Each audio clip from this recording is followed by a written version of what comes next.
अब हम कोई धर्माधर्म का विचार नहीं करेंगे।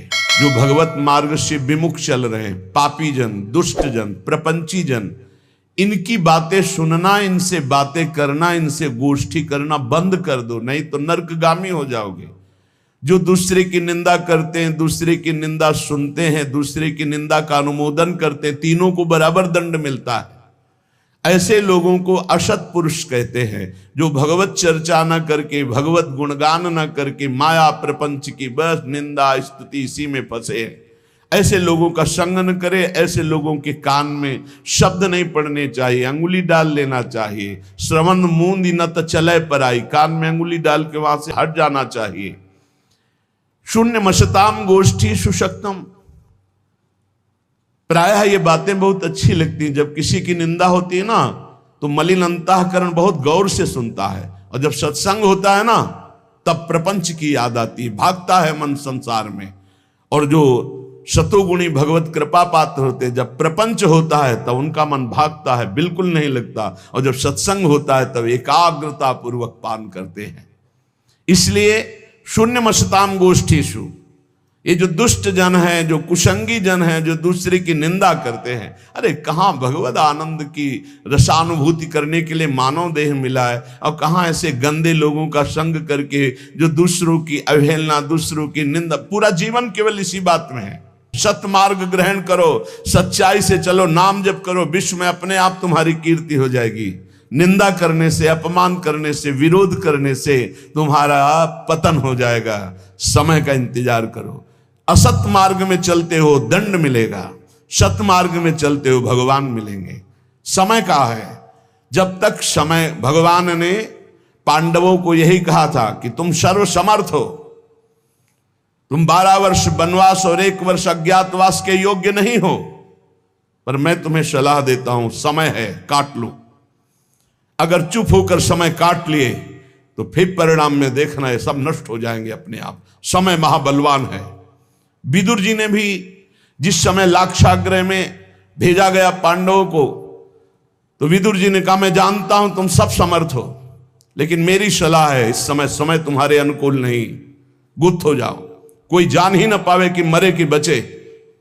हम तुम्हें सुरंग के व्यवस्था किए देते हैं, उससे जंगल में निकल जाना, और जब तक समय अनुकूल ना आवे तो कोई जान ना पावे कि तुम जिंदा हो।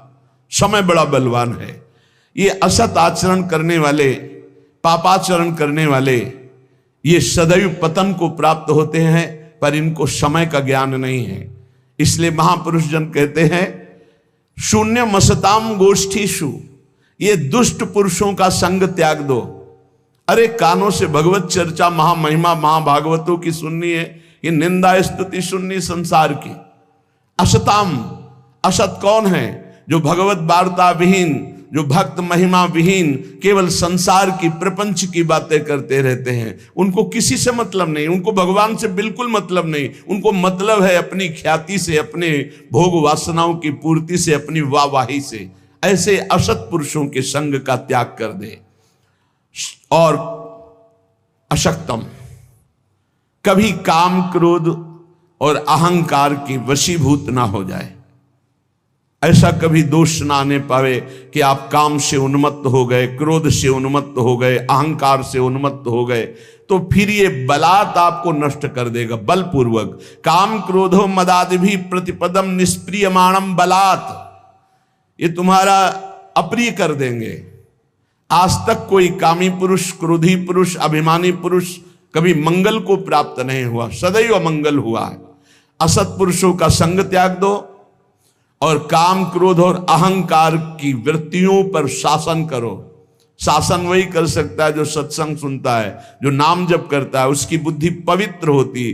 पवित्र बुद्धि मन पर शासन करती है, तभी काम, क्रोध और अहंकार मिटता है, विचार के द्वारा मिटता है। परम पवित्र विचारों के द्वारा अहंकार का नाश होता है, कामनाओं का नाश होता है। और क्रोध की स्वयं सत्ता नहीं, क्रोध तो काम से प्रकट होता है। कामा संजायते क्रोधा।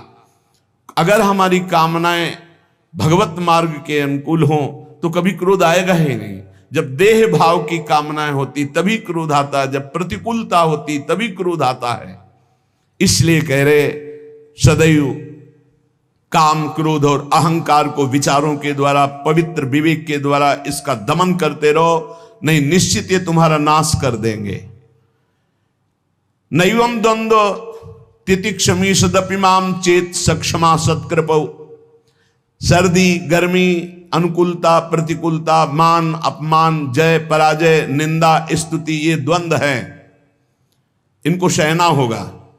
यदि आपको आध्यात्मिक की ऊंचाई पर चढ़ना है तो इनको सहना होगा। भगवान की कृपा से ये भक्तों को मिलते हैं। संसारी पुरुष तो इसी में पिस जाता है, द्वंद्वों में। ये द्वंद्व की चक्की है, चलती चक्की देख के दियो कबीरा रोए, दो पाटन के बीच में साबित रहा न कोई। ये लाभ हानि, जय पराजय, दुख सुख, मान अपमान, निंदा स्तुति, ये ऐसे माया के पाठ हैं दो, इसमें सब पिसते रहते हैं। तो बोले बचा कौन? तो चलती चक्की देख के दिया कमाल ठठाए और रहा सहारे कील के, तो बाल न बाका जाए। ये द्वंदात्मक संसार चक्र जिसे चलता है वो कील है भगवान। जो भगवान की शरण में चला गया उसका बाल बांका भी ये द्वंद्व नहीं कर सकते। श्रीपाद करे नैव द्वंद्व तितिक्षमी सदम चेतक सक्षमा सत्कृपौ। ए भाई, सर्दी, गर्मी, निंदा, स्तुति, मान, अपमान, इनको सहन कर लो। यदि इनको सहन नहीं किए तो नष्ट कर देंगे। ये तुम्हारी भावना भगवत मार्ग में नहीं चल पाएगी। इन द्वंद्वों को सहना सीखो। गर्मी को, सर्दी को, मान को, अपमान को, अनुकूलता को, प्रतिकूलता को। ये जाति, ये पाति, ये कुल धर्म, ये सब अविद्या है, मायाकृत है। अगर भगवत प्राप्ति करनी है तो भगवान के वचन मान लो। सब धर्मों का एक फल है भगवत चरणारविंद की शरणागति, भगवत चरणारविंद का सतत आश्रय चिंतन। नहीं, गोस्वामी जी कह रहे सो सब धर्म करम जरि जाहु, जहां न राम पद पंकज भाव। वो सब धर्म कर्म में आग लग जाए जो भगवान से प्रेम न करा दे। इसलिए कह रहे हैं छोड़ो। भगवत चरणारविंद की वृत्ति तभी आती है जब अनन्य आश्रय होता है प्रभु के चरणार। इसीलिए कह रहे हैं, बोले ऐसे नाम की गड़गड़ाहट हृदय में गुरु कृपा से गंगा की धारा की तरह अविरल चल पड़ी। राम कृष्ण हरि, राम कृष्ण हरि, इससे बढ़कर कोई मार्ग नहीं। ये तुका का अनुभव, तुकाराम जी कह रहे तुका का अनुभव। न इससे बढ़कर कर्म मार्ग, न संन्यास मार्ग, न तपस्या, न पुरस्चरण, न वेदाध्ययन, न दान, न योग। क्या निरंतर नाम रूपी गंगा चल पड़ी हृदय में, निरंतर नाम। तो तुकाराम जी से प्रश्न किया कि जब ऐसा सर्वश्रेष्ठ आनंद का मार्ग है नाम जप, भगवान की भक्ति, तो सब क्यों नहीं करते? क्यों इधर उधर भटक जाते हैं? तो बोले ये कोटि जन्मों के जब पुण्यों की संपत्ति एकत्रित होती है तब ऐसे संतों का मिलन होता है, और फिर ऐसे संतों की सेवा, उनके अनुगत होने से ये प्रेम लक्षणा भक्ति रूपी गंगा हृदय में जागृत होती। नाम पर विश्वास कर लो, सब कुछ मिल जाएगा। नाम पर विश्वास, सब भगवान के नामों में समान सामर्थ्य है। तुम्हें जो प्रिय लगे खूब नाम जप करो, लेकिन बात बनेगी जो गुरुदेव के मुख से निकला हुआ नाम मिला है। रामकृष्ण हरि जपते थे तो कह रहे जैसे मोट से सिंचाई खेत की, लेकिन जब गुरुदेव ने दिया तो ऐसा लगा जैसे गंगा की धारा ऐसे फूट गई, खेत लबालब भर गया, ऐसे हृदय मेरा आनंद से भर गया। अनेक जन्मों के जब पुण्य एकत्रित होते हैं तब ऐसे संतों का संग मिलता है, और ऐसे संतों से फिर भक्ति गंगा की तरह उल्लसित हो जाती है। श्री तुकाराम जी के वचन भगवान से कहते हैं कि प्रभु, वैसे तो पैसे दे करके लोग सेवक रखते हैं, और हम तो बिना पैसे के आपके सेवक हैं, क्यों नहीं आप हमको अपनी सेवा में रख लेते? वैसे तो सेवा पैसे दे के कराई जाती है। प्रभु इतनी बात तो याद कर लो कि बड़े का लड़का यदि फटे पुराने कपड़े पहनकर किसी से मांग कर, तो बेइज्जती बड़े की होती है। लोग पूछते हैं कि ये कौन, किसका लड़का है? बोले उन अरबपति का है। कितना कंजूस आदमी है, लड़का ऐसी स्थिति में घूम रहा, खुद अरबपति है। तो बोले प्रभु अवगुणी हूं, मलिन हूं और भिखारी भी हूं, पर हूं किनका आप समझ लो। लोग यही कहेंगे कि पांडुरंगा विट्ठल का है ये, अब अपनी इज्जत संभालो आप। ये देखो गूढ़ बातें हैं। इतनी ठसक प्रभु से अपनेपन की हो जाए कि ना सब मैं किसका हूं। जैसे एक बार बड़ा सुख मिला था, प्रारंभ की बात है, भिक्षा मांग रहे थे तो एक वयोवृद्ध ब्रजवासी बैठे हुए थे, बिहारी जी की गोस्वामी। आप सुनरी ये राधा वल्लभ जी को बाबा जी आयो है, माधुकरी दो। भाई ये शब्द कान में जो ही पड़े, माधुकरी लिया। अंधेरी गलियां थी, एक गली में घुस गए, एकांत में खड़े होकर रोने लगे, प्रभु आज तो हम निहाल हो गए, क्योंकि देखो ब्रजवासी जन नाम से आपके जोड़ दिया कि बाबा जी किसको बोले, राधा वल्लभ जी को बाबा जी। तो अब समझो महाराज, अब हमारी कोई बात नहीं रह गई, अब बात आपकी रह गई। बाद में आया है बाबा जी, पहले राधा वल्लभ आया है। किसको बाबा जी? बोले राधा वल्लभ जी को बाबा जी आयो। महाराज हम तो निहाल हो गए, क्योंकि अब आपका नाम हमारे नाम के आगे चढ़ गया। कौन? और बोले वही राधा वल्लभी। अच्छा पहले आप आओगे सरकार। वैसे ही कह रहे श्री तुकाराम जी कि बड़ा का लड़का यदि दीन दुखी होकर के मांगता दिखाई दे तो लोग पूछते हैं किसका लड़का? बोले अमुक का लड़का। तो हे पांडुरंगा, मलिन हूं, अवगुणी हूं, पर आपका हूं।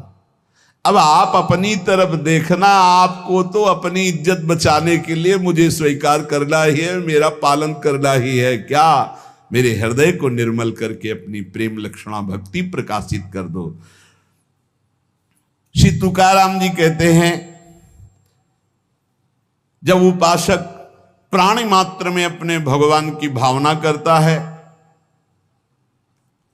और सबको सुख पहुंचाने की, सुख देवे को चाव चित सब सोहित निष्काम, उसी समय उसके हृदय में भगवत प्राप्ति की लालसा जागृत होती है। ध्यान रखना, सबको सुख देने की भावना, सब में भगवत भावना, तो इस भावना के बल से उसके हृदय में भावना जागृत हो जाती कि मैं भावना तो कर रहा हूं कि सब में प्रभु हैं, लेकिन वो प्रभु कभी मेरे नेत्र गोचर तो हुए नहीं, मैंने देखा तो कब देखूंगा, कब व्याकुलता ऐसी आएगी।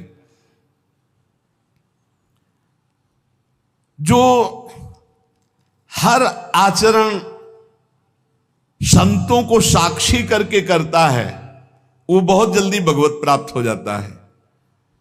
संतों को साक्षी करके, ये जो मैं कार्य कर रहा हूं अमुक संत ने कहा है, ऐसा करने से सिद्ध महापुरुषों को अपना आदर्श बना लेना चाहिए और पूरी दिनचर्या उनके अनुसार होनी चाहिए। कोई भी चेष्टा मनमानी नहीं होनी चाहिए। अगर आपसे पूछा जाए कि आप ये क्यों कर रहे हो, तो आपका उत्तर होना चाहिए कि अमुक जगह अमुक संत ने ये बात कही थी इसलिए मैं कर रहा हूं। संत को साक्षी बना करके ही हमारी संपूर्ण दिनचर्या, हमारे गुरु ने ऐसा हमको कहा है कि आप ऐसे कीजिए, ऐसे कीजिए, ऐसे कीजिए। एक ने पूछा था कि आपके गुरुजी तो सफेद भी पहनते हैं और आप बराबर 12 महीना पीला ही क्यों उड़ते हैं? उनका गुरुजी ने हमको ये सफेद की आज्ञा नहीं करी थी। हमें जिस दिन विरक्त वेश दिया था यही दिया था, नीचे मार्किन ऊपर पीला, आजीवन उसी का पालन कर रहे हैं। हमें जैसा आदेश किया हम वैसे ही चलेंगे। कोई भी आचरण ऐसा नहीं होना चाहिए साधक के जीवन में जो संत उपदिष्ट ना हो। वो शास्त्र में हो, वो संत में हो, तभी बात। श्री तुकाराम जी कह रहे हैं, नामदेव, ज्ञानेश्वर, कबीर, एकनाथ, ऐसे महापुरुषों के वचनों का अनुसरण होना चाहिए। एके घाई खेलताम न पड़सी डाई, दुचाले ने ढकसिल भाई रे, त्रिगुणांचे फेरी तू थोर कष्टी होसी, या चौघांची तरधर साई रे। अगर एक भाव से खेलोगे तो ये माया दांव में तुम्हें फंसा नहीं पाएगी। एक भाव संतों के आदेश से आपका खाना पीना, उठना बैठना, चलना, क्रियाकर्म सब शास्त्र सम्मत, संत सम्मत होना चाहिए। और दुविधा से खेलोगे तो ठगी बहुत जोर की माया की तुम्हें ठग लेगी। अब वो कह रहे हैं, वो अब संत हैं, वो अपने अनुसार कह रहे हैं, हमको अपने अनुसार चलना है। तो बोले फंस जाओगे, अपने अनुसार चलोगे फंस जाओगे, माया फंसा लेगी। ये त्रिगुणमयी माया का ऐसा फेर है कि इससे निकल पाना बहुत कठिन है। वही निकल सकता है एक एक घाई खेलताम न पड़सी ढाई, जो एक भाव ले लेता है कि हमारे अब पूरे आचरण संत सम्मत होंगे, शास्त्र सम्मत होंगे। जो संतों ने कहा है, बोले आप ऐसा कैसे चल रहे हो, आप ऐसा कैसे कर रहे हो, तो बोले अमुक संत ने कहा है, उसके अनुसार चल रहे हैं। और उदाहरण में कह रहे हैं कि ऐसे समर्थ संत आदर्श होने चाहिए, जैसे नामदेव, ज्ञानदेव, कबीर जी, एकनाथ, जैसे अपना हरिवंश महाप्रभु स्वामी हरिदास जी, बिहारिंदेव जी, श्री ध्रुवदास जी, नागरीदास, बड़े जो भगवत प्राप्त महापुरुष हैं, उनके वचनों के अनुसार हमारे आदर्श होने चाहिए, वही वचन हमारे आदर्श होने चाहिए। तुकाराम जी कह रहे हैं कि जिनके मार्ग पर चलने से अटल विश्वास, गहरा प्रेम प्राप्त होता है, उन महापुरुषों के वचनों की कभी अवहेलना नहीं करनी चाहिए। हमने साधु संतों की सेवा की, भक्तों के चरित्र पढ़े, मेरे ऊपर बहुत बड़ा प्रभाव पड़ा है संत सेवा का और भक्तों के चरित्र का। तुकाराम जी कह रहे हैं मेरे सिद्धांत दृढ़ हो गए जब भक्तों के चरित्र पढ़े, मुझे हरि से प्रेम होने लगा, मेरी विचार स्थिति बदल गई जब भक्तों के चरित्र पढ़े, मेरी जीवन की पद्धति निश्चित हो गई कि मुझे विठ्ठल को ही प्राप्त करना है। ये केवल भक्त चरित्र और संत सेवन से, भक्तों की कथा श्रवण से, भक्तों के मुख से सत्संग सुनने से मेरा भक्ति बल बढ़ा और विठ्ठल में निर्मल और निश्चल प्रेम हो रहा है। संतों का सहारा बहुत बड़ा सहारा है। ये संतों के मुख से निकली हुई भगवत वार्ता कामधेनु है, इष्ट काम को पूर्ण करने वाली है, भगवत प्रेम आनंद बढ़ाने वाली है, सन्मार्ग दिखाने वाली है, भगवत प्राप्ति का निश्चय कराने वाली है, सही आचरणों का सिद्धांत देने वाली है। जो संतों के मुख से निकली हुई चर्चा है, तुकाराम जी कहते हैं इससे इष्ट भाव पुष्ट हुआ, शीलवान हुए, साक्षात्कार करने की लालसा बढ़ी, धर्मी और नीति इनमें हमारे जीवन में बहुत लाभ प्राप्त हुआ। हरि जनांची कोणाना घडावी निंदा, साहत गोविंदा ना ही त्यांचे। कभी किसी भक्त की निंदा न करना। नहीं, गोविंद अपनी निंदा सह सकते हैं, भक्त निंदा कभी नहीं सह सकते। हरिजनांची कोणा ना घड़ावी निंदा, हरिजनों की कभी निंदा मत कर देना। भगवान की निंदा कर दोगे सह जाएंगे, लेकिन भक्त निंदा करोगे तो गोविंद का इतना कोमल हृदय है कि वो भक्त निंदा नहीं सह पाते। भक्त निंदा करने वाले को वे चाहे जितना छल छद्म करना पड़े उसको नष्ट कर देते हैं। और उनके लिए क्या है, कोई भी उनके लिए तो बड़ा है नहीं। आप देख लो दुर्वासा से बड़ा तपस्वी कौन होगा जो अम्बरीश जी की अवहेलना करना चाहा तो फिर त्रिभुवन में भागना ही पड़ा। द्रौपदी जी को जब क्षोभ हुआ तो कौरवों का नाश निश्चित हो गया। पांडवों से वैर करने वाला कुल सहित नष्ट हो गया। पांडवों के प्रति थोड़ा बलराम जी का प्रेम कम था, दुर्योधन के प्रति अधिक था, तो भगवान ने परिक्रमा में भेज दिया, चलो तीर्थयाटन करो भारत की। और युद्ध में शांत करवा दिया करो। पांडुपुत्रों की हत्या करने वाले अश्वत्थामा के मस्तक को बेच कर मणि निकालकर आज भी दुर्गंध युक्त वो भटक रहा है। इसलिए तुकाराम जी कह रहे हैं भक्तों की निंदा मत करना, जल्दी करो, आर्त भाव से पुकारो, भगवान को पधारने के लिए हृदय तैयार करो। भक्त निंदा न करना, ना भक्त निंदा सुनना। उठते बैठते भगवान को पुकारो, बहुत जल्दी भगवान मिल जाएंगे। भगवान प्रेम को पहचानते हैं। देखो ना, सबरी भीलनी के बेर जूठे खाते हुए बखान रहे, वाह कितने सुंदर मीठे। देखो ना इनकी प्रेम भूख को। सुदामा के चावल तंदुल फांक रहे और कह रहे आह कितने सुंदर है, कितना स्वादिष्ट है। भला बेर कहीं स्वादिष्ट होते? ऐसे स्वादिष्ट कि स्वयं भगवान बखान। भला चावल के टुकड़े कहीं स्वादिष्ट होते हैं? विदुरानी के दिए हुए केले के छिलके खा रहे, वाह, ये प्रेम के भूखे मेरे प्रभु हैं। प्रहलाद की कथा स्मरण करो, तुकाराम जी कहते हैं भक्त की आवाज को पूर्ण करने के लिए खंभा फाड़ करके नरसिंह रूप से प्रकट होकर उछल गए। दीन दुखी पीड़ित संसारियों के ये तरफदार हैं भगवान। जो भगवान को पुकारता है, भगवान को भजता है, उसके तरफदार है। माइया बिठोबाचा कैसा प्रेम भाव, मेरे विठ्ठल भगवान कैसे प्रेम भाव को पहचानते, तुकाराम जी कहते हैं। भगवान का भक्त कभी अपने को अकेला ना समझे, वो अव्यक्त रूप से आगे और पीछे हर समय भक्त के रहते हैं। कोई उनका प्रहार आघात के द्वारा हानि पहुंचाना चाहे, उसको नष्ट कर देते हैं भगवान।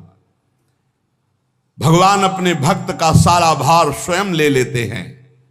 भगवान ही उसे सुरक्षित रखते हैं। भगवान के द्वारा सुरक्षित भक्तजन है, बाहर से नहीं दिखाई दे रहा कि अंग रक्षक है।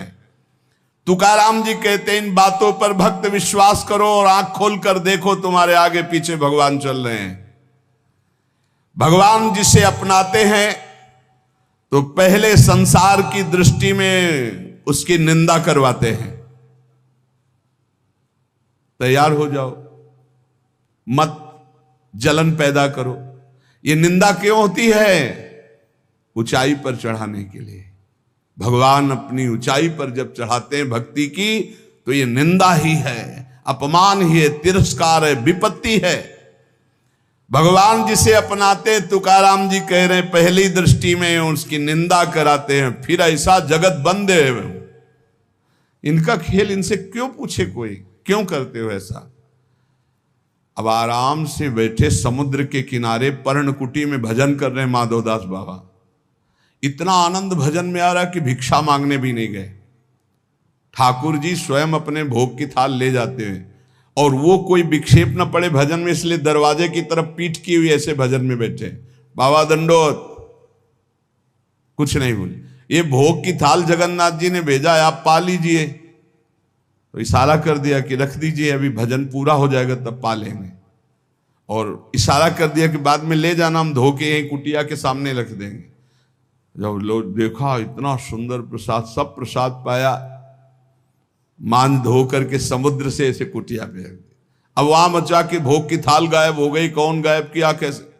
सबको पता है कि जब भोग लगता है तो भोग लगाने वाले जो निज अंग पार्षद होते हैं वो बाहर बैठते हैं। कोई घुसा है नहीं, कहां से? किसी ने बताया कि माधवदास बाबा की कुटिया के सामने एक थाल, क्या वही भोग की थाल है? सब भाग के गए, देखा, बोले यही थाल। खूब डंडे से पिटाई की माधवदास बाबा। अब आप ये बताओ कि महाराज पहले सुंदर सुंदर भोग पवाते हैं और फिर डंडा चलवाते हैं। इनकी कैसी विचित्र लीला है। फिर किसी ने कहा कि आप ये तो विचार करो, ये तो यहां से जाते ही नहीं है, वहां कैसे पहुंच गए? तब पूछा कि तुम्हारे पास थाल कैसे आई? तो बोले हम, मुझे पता नहीं, कोई पीछे से बोला था कि भोग प्रसाद जगन्नाथ जी ने भेजा है, तो हमने पा लिया, पाके धो के। फिर उन क्षमा याद सुना की। अगली रात्रि में बहुत ठंडी से शरीर कांप रहा था, तो अपनी रजाई उड़ा दी। और आप ठंडी में ऐसे, जब पार्षदों ने सुबह मंगला में देखा तो ठाकुर जी की रजाई गायब, तो पता चला माधवदास बाबा उड़े। तब सबको पता चला कि वो तो सिद्ध महापुरुष स्वयं ठाकुर जी ने पहुंचाई भोग की थाल। ये काहे को करते रहते? इनकी मौज, इनके खेल है, इनके खेल है, उनके जन है वो, उनके। अब प्रेमी जन इस बात को समझ पाएंगे, संसारिक आदमी कैसे समझ पाए? ये क्या खेल है? पहले माल चलाते फिर डंडा पड़वा, तो इनका खेल है। अब अगर तैयार हो इस खेल में तो फिर आओ हरि चरणारविंद की तरफ। तुकाराम जी कहते हैं, ये जिसे अपनाते हैं तो वंद्य होने पर भी संसार निंदे, उनकी निंदा करता है और पीछे जगत बंद बनाते हैं। इसलिए कसौटी पर कसने के लिए तैयार रहो। ऐसा वो क्यों बोला? क्योंकि हरि बुलवा रहे हैं। तो हरि क्यों बुलवा रहे हैं? तुम्हारा क्यों बोलने का अधिकार कैसे? तुम्हारा तन मन प्राण समर्पित है, तुम उनके सेवक हो, जैसे चाहे हो। वो चाहे सिंहासन पे बैठा है, चाहे रौंद दे चरणों से, उनके समर्पित है। अब क्या प्रश्न करना है? जोई जोई प्यारो करे सोई मोहि भाग। बोले वो प्यारो थोड़ी है, नहीं तो तुम्हारे चश्मा कहां गया? सर्वान वस्तुतया निरीक्ष परम स्वाराध्य बुद्धिर्मम, प्रवचन के लिए है ये क्रूरापि पापिनो न च सताम संभाष्य दृश्याश्च, ये सर्वान वस्तुतया निरीक्ष परम स्वाराध्य बुद्धिर्मम, कहां गया तुम्हारा ये चश्मा?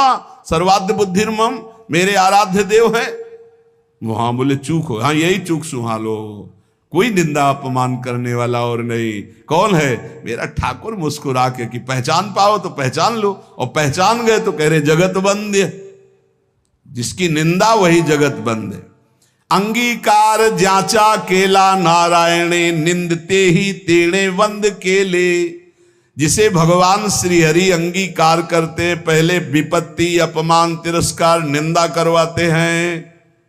चाहिए तैयार हो जाओ भाई, जैसे आर्मी में नहीं तैयार करते हैं, पानी से निकलना हो तो कैसे निकलोगे, रस्सी की इतनी ऊंचाई चढ़ना है, इतनी दौड़, इतनी लंबाई, इतना ये, ऐसे ही भगवत पार्षद पद है, निंदा अपमान तिरस्कार, इससे निकलना होगा। बोले हाँ तैयार, तो बोले चलो। तो कभी बढ़िया प्रशंसा मान सम्मान, तो कभी अपमान, कभी सुख, कभी दुख, कभी लाभ, कभी हानि। इतना परिपक्व पार्षद तब वो परम पद का अधिकारी होता है। नारायण ने जिनको अंगीकार किया, हरि ने जिनको अंगीकार किया, वो जगत बंद हुई, पर उनकी निंदा हुई, उनका अपमान हुआ, उनकी पिटाई भी हुई। ये इतिहास साक्षी, इसलिए तैयार रहो ना। हरि का आश्रय लिए हो, मजबूत बनाए जाओगे। पक्का तैयार रहो। हरि पार्षद हर बात के लिए तैयार रहे कि हम राजी हैं उसी में जिसमें तेरी रजा है मालिक। अरे बचपन से ऐसे ऐसे जंगल, ऐसे ऐसी जगहें, ऐसे ऐसे रात्रि, सियार पास से बोल रहे हैं जो जिंदा खा जाए, उल्लू बोल रहे, झप झप गंगा जी की धारा, और ऐसी आवाजें, सांप की फुसकार, और अंधेरे में कुछ दिखाई नहीं दे रहा, रात्रि पार करनी, न टार्च न बिजली न कुछ। वहां कौन है? हरि शरणम भगवान। आज तक कभी बीछी ने नहीं मारा, कभी सांप ने नहीं काटा, कभी किसी कीड़े ने नहीं काटा, कभी भूत प्रेत ने हमको कोई सताया नहीं, कभी कोई कहीं कुछ नहीं। अगर हम भूखे रहे तो इतना आनंद प्रदान किया हरि ने, कदम कदम पर सुख प्रदान किया। नहीं, डरना नहीं, भगवत मार्ग में डरना मना है। अभय किस बात से? अगर तुम्हें चाहिए ना कि अभी तुम मर जाओ, तो हम जीना क्यों चाहें? तुम चाहते हो कि अभी तुम्हारी निंदा हो, तो हम प्रशंसा क्यों चाहेंगे मालिक? आप जैसे राजी रहोगे। आप चाहते हो अस्वस्थ रहो, तो हम स्वस्थ रहना क्यों चाहेंगे? आपकी चाह के विपरीत कोई त्रिभुवन में कदम रख नहीं सकता। हमारी वाणी से आप ही बोलते हो, हमारे कदम आपके ही शक्ति से चलते हैं, हम आपकी ही दृष्टि से दिखाए देख रहे। हमारा अस्तित्व क्या है? हमारा तन मन प्राण सब कुछ आपका है। अब नाथ जैसा खेल खेलो। जैसे एक कपड़ा दे दिया, हम इसको पैर में बांध ले, हम सर में बांध ले, वो हमारी इच्छा। ऐसे हमने अपने जीवन को प्रभु को दे। अब चाहे पैरों से रौंदा दे, चाहे आप पुजवा दे, ये उनका खेल है। भक्त को चाहिए कि ये तैयारी कर ले। तुकाराम जी कहते हैं, अजामिल में कौन सा गुण रह गया था पर भगवत प्राप्ति हुई। भिलनी कौन सी कुलवान और विद्वान थी और भगवान का दुलार प्राप्त हुआ, साक्षात्कार हुआ। चाहे जितना ब्रह्म हत्यारा राशि राशि के पाप हो, मेरे हरि की शरण में आ जाए तो महर्षि बन जाएगा, ब्रह्म ऋषि बन जाएगा। इसका उदाहरण वो देते हुए कहते हैं, भगवान जिसको अंगीकार कर लिए वही जगत में बंदनीय है, वही प्रमाणित है। भगवत भक्ति के बिना जीना भी जीना क्या। इसलिए कुल का, जाति का, वर्ण का, रूप का, विद्या का, तपस्या का कोई न कोई अहंकार रहता है। इन अहंकारों का मर्दन करके भगवान निर्मल बना देते हैं। काहे को चिंता करते हो? चिंतन करो हरि का। कोई भय, कोई शोक, कोई चिंता उसको स्पर्श करती है जो हरि विमुख है, हरि शरणागत को। क्या हम राजी हैं जब उसी में जिसमें तेरी रजा है, तो हमें परेशानी किस बात की है? हम मरने के लिए राजी हैं, मिटने के लिए राजी। मेरा अस्तित्व क्या है आपके सिवा? मेरा अस्तित्व क्या है? इसलिए बहुत सावधानी पूर्वक अजामिल, शबरी, गीद, कितने ऐसे उदाहरण भगवान ने कहां कहां से इनको उत्तम पदवी प्रदान की, परम पद प्रदान किया। तुझ करिताम नावे ऐसे काहि नाही। तुम नहीं करना चाहते और कोई कर दे ऐसा पैदा नहीं हुआ, और तुम करना चाहते हो कोई रोक दे ऐसा कोई पैदा नहीं हुआ। फिर काहे को परेशान? वो क्या है, दाना खाक में मिलकर गुले गुलजार होता। मिटा दे अपनी हस्ती को मुर्तबा, चाहे दाना खाक में मिलकर गुले गुलजार होता है। एक मस्ती अगर प्राप्त कर ली तो हरि शरणम हरि शरणम हरि। ये केवल प्रवचन का विषय थोड़ी, जो भगवान की शरण में हिम्मत नहीं कि बाल बाका कर ले और मेरे मालिक की इच्छा है तो सभा में गड़ासे से कटवा दिया। क्यों? क्योंकि अंतिम निर्णय है, भगवान का अंतिम निर्णय है। देखो पूज्य पाद लिया होगा, देखो श्री मग्नानंद सरस्वती जी, अंतिम निर्णय है। अजय अमोघ शक्ति संपन्न भीष्म जी को 6 महीना बाणों की सैया पर, मालिक का विधान सर आंखों पर, वो खेल करता है और हम उसके जमूरे हैं। जैसा इशारा होगा वैसे खेल खेल रहा है। वो बोले हमसे ताल ठोको तो ताल ठोक देंगे, बोले हमारे आगे घुटने टेको तो घुटने टेक देंगे। हमारे लिए ताल ठोकना और घुटने टेकना दोनों बराबर है, क्योंकि हम आपके लिए है ना। ताल ठुकवाई विजयी और घुटने टेकवाई और हार स्वीकार करवाई, ये दोनों में हमें अपने स्वामी को देखना है, अपने प्रीतम को देखना है। तुकाराम जी